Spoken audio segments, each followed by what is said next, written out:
Don McKinnon. This is Small Town Talk, and we are a small town. Just for a point of information, when I arrived in town in 1962, I believe the population was around 3,000. And now, when I was a selectman for years from 1973 on up till 1998, the population grew, and today, as you sit there now, the most recent I heard was that we were 15,000 when I got out, but now we're, 13,000 when we got out. There's 15,000 now, so 15,000 people. So we're still a small town. It's just that we're not as small as we were small. And so the couple of things I'm going to do, though, where this first show we do for this setup is going to be within a couple of days of the 11/11, which is Veterans Day. And so what I have, where I was on the committee to build the memorial, which is outside the town hall, I was given a list of those who were killed in action. And so I thought, in a small town talk, it would be fitting, if you will, to read off the names. If I destroy the name or two, not that many, I apologize on it. And I will go down the list and give the approximate service member and the date or approximate date and where the action took place on the loss of the soldier. Now, the first we're going to begin with is in the Iraq War. So we're working backwards towards the Civil War. And the first one is Corporal Brian Oliveira, United States Marine Corps in Iraq. Doesn't give the date. And Brian Oliveira, though, for those of you who are familiar with the Raynham map, and I do refer to it time and again, because otherwise I can't get straight what we're talking about here. There is a road in Raynham on North Main Street. North Main Street, you come to the four corner. We always start off at the four corner where the Congregational Church is. And you go up North Main Street, which is 104, towards a little town called Bridgewater, but they're over 30,000, I think, in around there. And anyway, there's a bridge you go over 495, and 495 has been built within the recent past, and so the name of the bridge on there, I believe, is for Brian Oliveira. If I know of other notoriety, I will pause at the name. If I don't, then I'll just go on. The next one is Sergeant First Class Jared Monty, United States Army. He was killed in Afghanistan. I make note of that loss of life of our soldier because he was, for his actions, he was killed in action, but for that action, his parents were given the Medal of Honor. We used to call it Congressional Medal of Honor. Anyway, you'll know what I mean when I say it is the principal medal that is given out. Most of the people in the town are familiar with Jared Monty. His name appears at the four corner where North Main, South Main, Orchard Street, Pleasant Street meet. There is also a plaque, you will notice, and that is for Jared Monty. Also, Jared Monty has a bridge which is just over the line. Could be called Raynham Taunton on Route 44 going towards Middleborough. And Jared Monty was the director. He was a sergeant in charge of a unit in Afghanistan.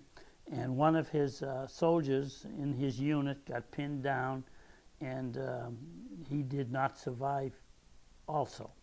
And Jared went down, I believe it was 3 times. Fought back the first 2, went down the third. And I will be careful saying this because it's overwhelming. In his last call out, tell my family I love them. And this, I don't know, Margot, whether we can get this picture or not, but that's in and that's Jared Monte. Tell my family I love them, and that was his last words spoken. He was killed in action, making 3 different attempts to not abandon his own. And so that's the story of Jared Monte, and there's many more stories to tell of Jared Monte, and we know that. The next is Corporal Bruce Johnston, United States Army, Vietnam. So we're now into the Vietnam segment. Timothy Jennings, a corporal, United States Marine Corps, again Vietnam. Now we refer to the Vietnam veterans as veterans of the war where people really didn't give it proper recognition. We get used to, wars are a thing that's very hard to understand, but when we hear World War, then that sort of elevates itself in its recognition. And Vietnam was what I would call, because I'm a veteran of the Korean, police action. They call those police actions. And so therefore, there were those who didn't believe that Vietnam was worthy of our attention and for us to go into that for action. And so many of those who served in Vietnam are actually upset by virtue of the fact that they are treated with lack of respect because they do not show their veteran status as the same as, say, World War I, World War II. Now, the next is Second Lieutenant James B. McGarry, United States Marine Corps, and Vietnam, and that was September 17, 1969. They do have that date. Jimmy's brother has been a member for John McGarry for many years of the sewer department in the town of Raynham. He's one of the founders of the sewer department in the town of Raynham, and highly regarded and respected, and moved to Florida for a while but came back, and so that's and he, I believe, has a bridge on 138, I think, the bridge over 495, and that will be for James McGarry.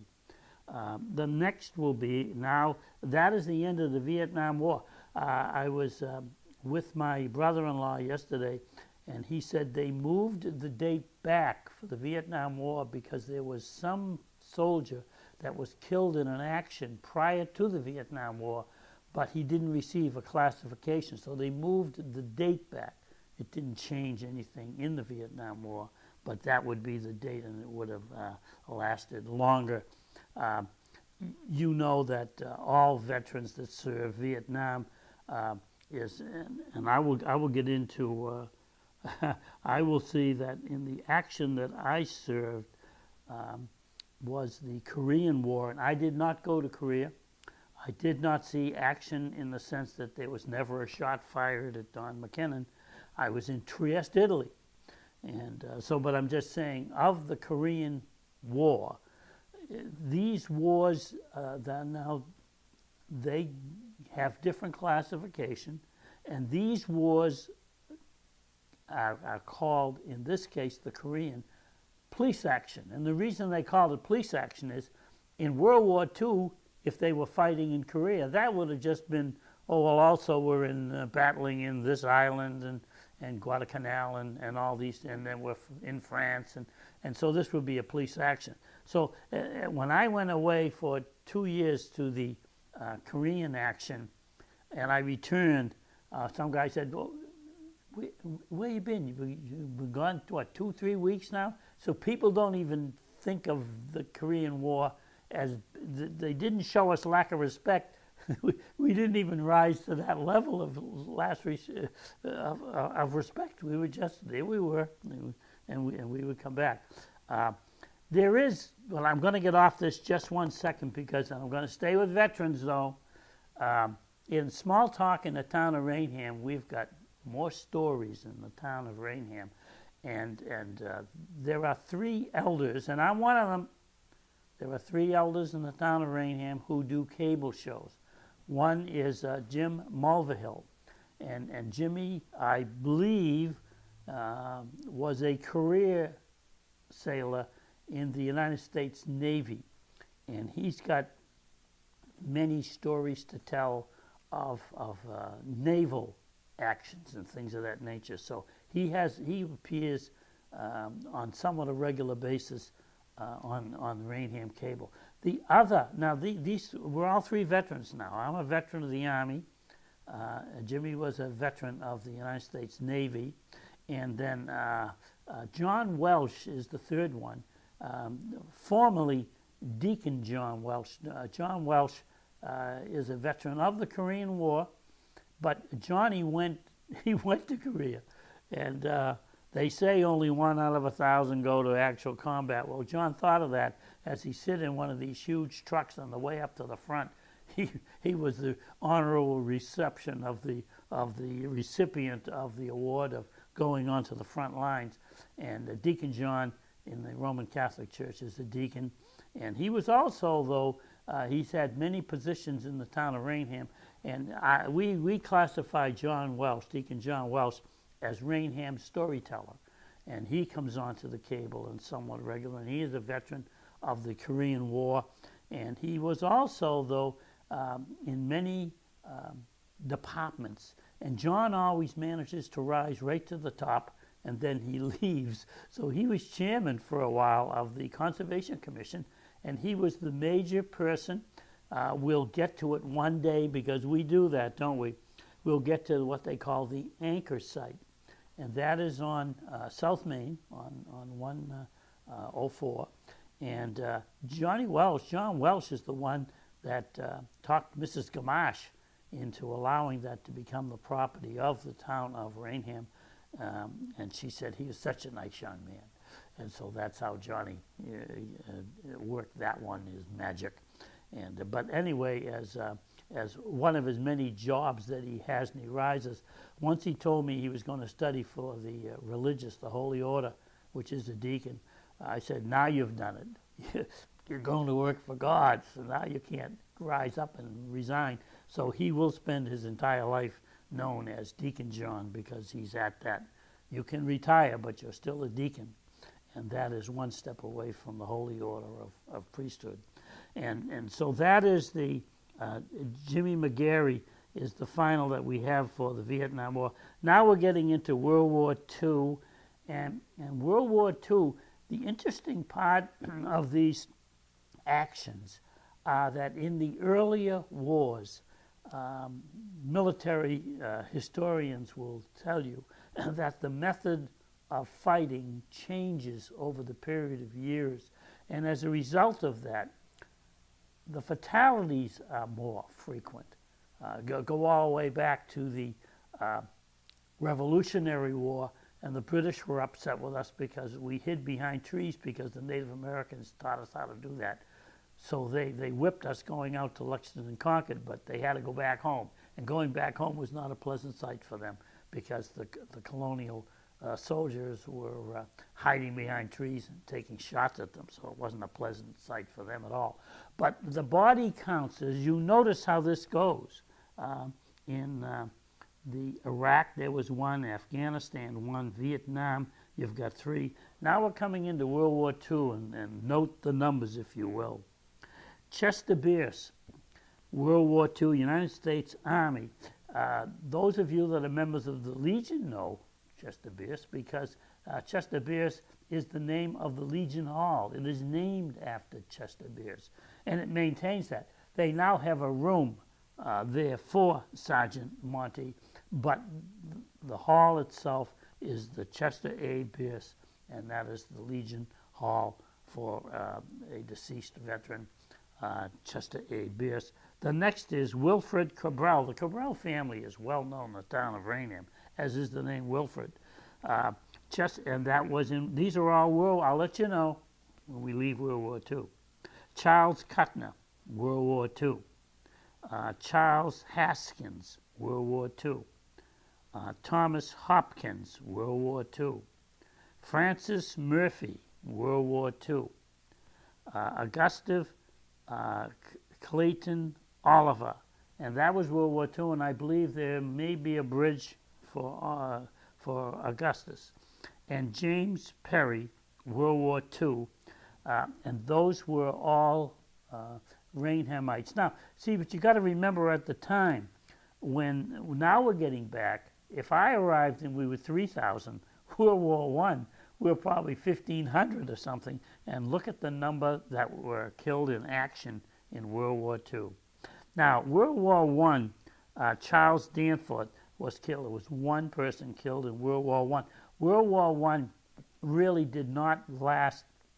By the way, with the Veterans Service, which we had this past weekend, this is being taped on, I believe, the 13th, the World War One memorial in France was a dedication, I think, of 100 years, and those countries in Europe, of course, were entirely engulfed in World War One, but the United States didn't go in right away. And on my side of the family now, I'll give you the update of how that works. If nobody cares, but that's okay. I'll tell you anyway. There was my father, my Uncle Billy, and my Uncle Leo were all veterans of World War One, but Billy and my father Frank were on a boat on their way to Europe when the war ended, whereas Leo was the first in Woburn, Mass. To enlist. Naturally, that would be Leo at the time, and he has received over his career in World War One a Silver Star, and he also was poison gassed in World War One, and things were never quite the same for him afterwards, even though you wouldn't know it. In a sense, he became an attorney and principal of a school and was athletic director and all. He had quite a career in his own right. And if you ever get up to Woburn, to the memorial portion of the library there, Leo has quite a designated area for his history of his career. But he did return, so all three brothers served. My brother and cousin were in World War II, by the way. And now I'll get back to Civil War. Now, get comfortable. Because now at the time, we had a population of probably a little over 1,000. And I'm going to read these off to you, and that will be the last of those named in the deceased in action, killed in action. We do not go back in this to the Revolutionary War. But we know Toby Gilmore was a veteran. We do know that there were people who were, and Charles Gilmore, there were other members in Raynham who were in the Civil War. It's not listed here, the Revolutionary War. Okay, let me get down to Civil. The rest is all Civil War. William Dunham, U.S. Army. These are all U.S. Army. They're all U.S. Army, and they're all Civil War. George Warren, Charles Wilbur. The Wilbur family is one of the founding, and they've been around for hundreds of years, and Tommy Wilbur lives in Raynham still. So the Wilbur family is still represented and served honorably. Philo Wilbur, another Wilbur. Edward Hudson, Henry Woodward, Frederick Anderson. Now, there was another Anderson who I will just mention because he was not killed in action, but he, along with Jared Monte, is one of the two individuals from the town of Raynham who received the Medal of Honor in those days. That would be during the Civil War, and he was a recipient of the Congressional Medal of Honor for what he did in those days was, and this will give you a little bit of an idea of how wars change. In those days, the most significant thing that a battalion could have, historians, you know this, you're going to say right away, their flag. If you lost your flag, you lost your honor, therefore you had to merge with other groups because you didn't have your flag. So the flag was to the death protected, the flag. And Anderson, who was a indentured servant, I'm going to use that word now, from the town of Raynham, who lived up on Orchard Street, I believe, and he was an indentured servant, captured the flag of one of the units, and for getting that flag, which was, of course, when you go to get that flag, the chances of you coming back are slim and none. But he did come back, and he came back with the flag, and he was presented with the Congressional Medal of Honor. He did not really return to Raynham as such. He re-enlisted 2 different times, which I can't blame him, and neither can you. Indentured servant was not what you call fun. And as a result of that, he moved to another town nearby. I'm not sure if it was Dighton or Rehoboth, and lived out his days in honor, and was obviously a war hero of what we call the Civil War. Well, anyway, Frederick Anderson was killed in action. Joseph Howard, George Perry, Varanus Simmons, here's a name, Welcome W. Bouldry, Charles Leonard. Now here's you remember the Leonard family, so I'm not going to go over it. They are the original ironworks. And George Leonard, one Charles Leonard, one George Leonard, killed in action. Henry Wilbur, a second Wilbur of the Wilbur family. Francis Hall, Walter Ross, and Otis Drake. And look at them. I haven't counted them up. Neither did you, Margot, right? But there was a multitude of numbers. And at the time, it could have been 10% of our population were killed in the Civil War. So, but in a way, I'd like to note that this broadcast at this time is a dedication to those who served, those who served, and we just listed those who didn't make it back. And as a matter of fact, on Johnson, I'll just go over this one more time now. On Bruce Johnson, who was killed in the Vietnam War, there is a memorial for Bruce Johnson at Johnson's Pond. I often say I've never gone by Johnson's Pond when someone isn't there, fishing, just looking out at the water. It's an area that, if you are a Raynhamite, part of that is that you spend some time at Johnson's Pond one time in your visiting or living in the town of Raynham. It's a beautiful little park, and many people think that Bruce Johnson has the pond was named after Bruce Johnson. It isn't so. Johnson's Pond is Johnson's Pond before Bruce, and then Bruce was killed in action, and the memorial was dedicated there, and that is basically where we are at that time. Well, that is pretty much our dedication, if I may, unless I have another thought on the veterans, except that there is a local restaurant that salutes the local veterans and gives them a free meal. Every single veterans each year, they give them a very nice, I've never been to it, but it's a nice restaurant, and I'm here. The food is excellent, and so they recognize. I think it's Lowe's who will give a 10% discount to a veteran. So there are different places also that give different recognition. The number of veterans, of course, is obviously, just by looking at this toll of those who lost their lives, is short in number, because there aren't the numbers of people. There is no draft. And if there is a draft, then, for example, when I enlisted with my best friend October 28, 1952. I remember that day. And we went in together.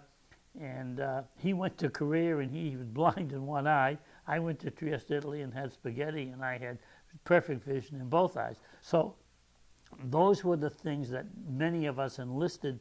But to be honest with you, I got to be up front, because I wouldn't lie unless I had to. They enlisted because they were going to be drafted anyway. And so I was due to come up for the draft, as was he. And so to go in together, we thought we'd stay together, and we did for 2 days.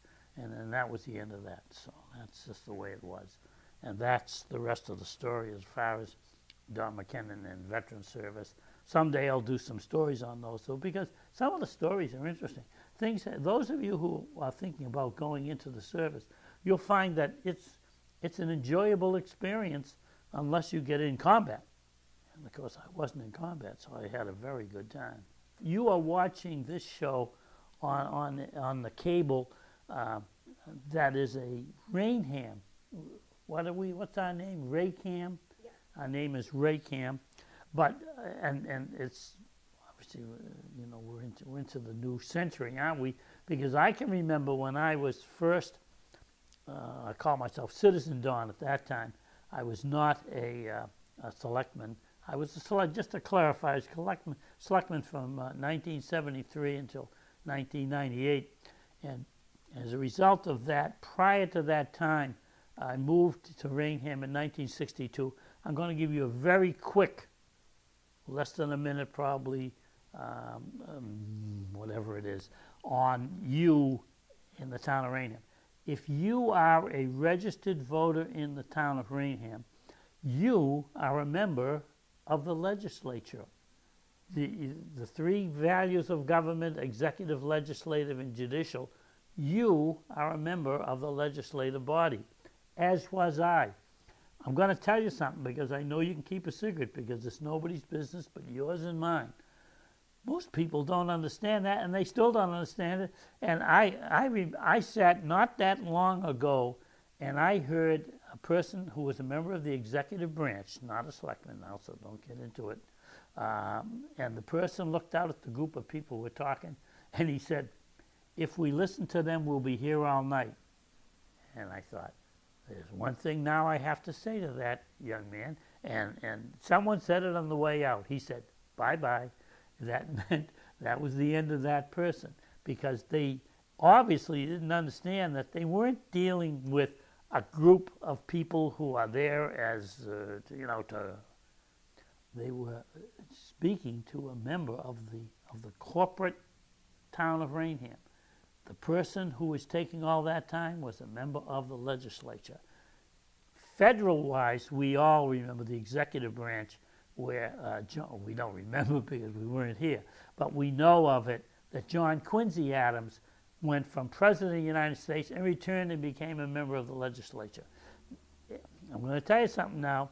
Every selectman who served in the town of Raynham is still alive and kicking. There's a whole bunch out there.